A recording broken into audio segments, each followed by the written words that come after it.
For this project, we have quite a lot of content, so even though we have our basic layout, it's not all figured out.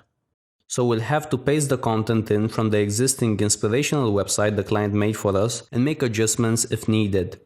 Only after that we'll start the refinement process. The first area is the main menu and sign up, so let's delete these two and copy paste the menu items in.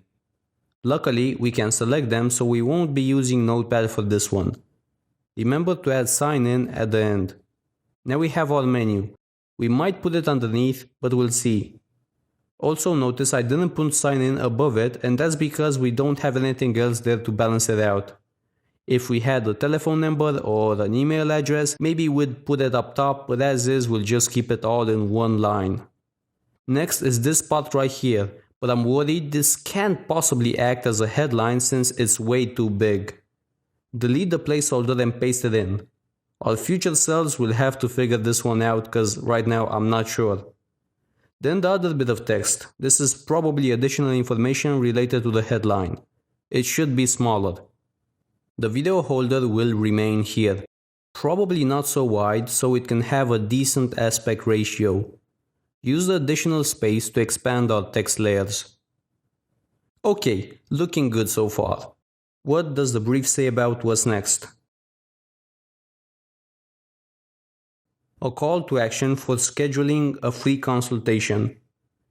Okay, so we now know the order of our call to actions on the page. Remember, we have two of them. They need to be different, but still have a big visual impact on the user. So the free consultation area is this one. Remove the placeholder and paste in the title. Do the same for the content. It should probably be as wide as the entire design since, again, it's quite a large amount of text. Underneath that, we're gonna have a button, a call to action. Move those three columns out of the way. Make space for it. Make a copy and put it into place. The button is going to be quite wide as the text is "Book my free consultation." Another point we need to figure out since the button is so wide. Moving down to the three columns area, we'll copy the headlines first. It seems we have a title up top as well. Well, I don't think I'll keep it. I prefer to have only one headline and the body afterwards, since most likely underneath these we'll place a button of some sorts. Probably read more or something like that. So I'll just paste the headline in and make two copies of it.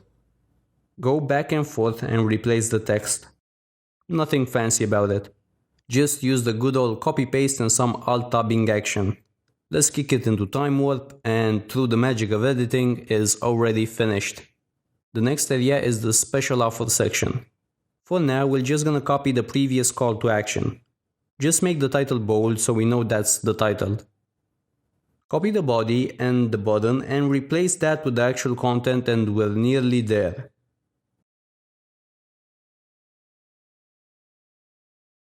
For the features, just delete all of the placeholders and make a new text layer. I won't space them out right now since that's part of the refinement process. The testimonials area.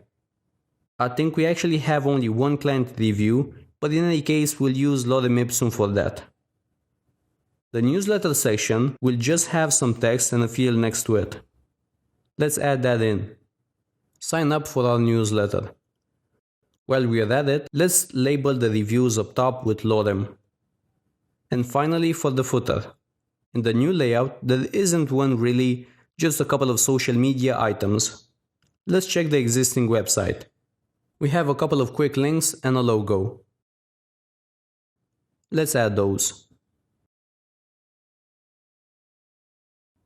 Quick links. Social. And keep connected. Wait, actually social will have Facebook, Twitter and all that, so the last one will be the logo. Okay, great. I think that's about it. As you can probably tell, this isn't really anything amazing, but this is the best way to go about it. Best method as far as I know, since it prevents you from going back and forth from changing elements you spent a lot of time on. I've learned my lesson since I was constantly using the Ctrl-A technique to resize elements, remaking elements because I was converting them to smart objects. So although it looks like an easy step, it's something you need to do. So let's jump right in and start working on our main menu.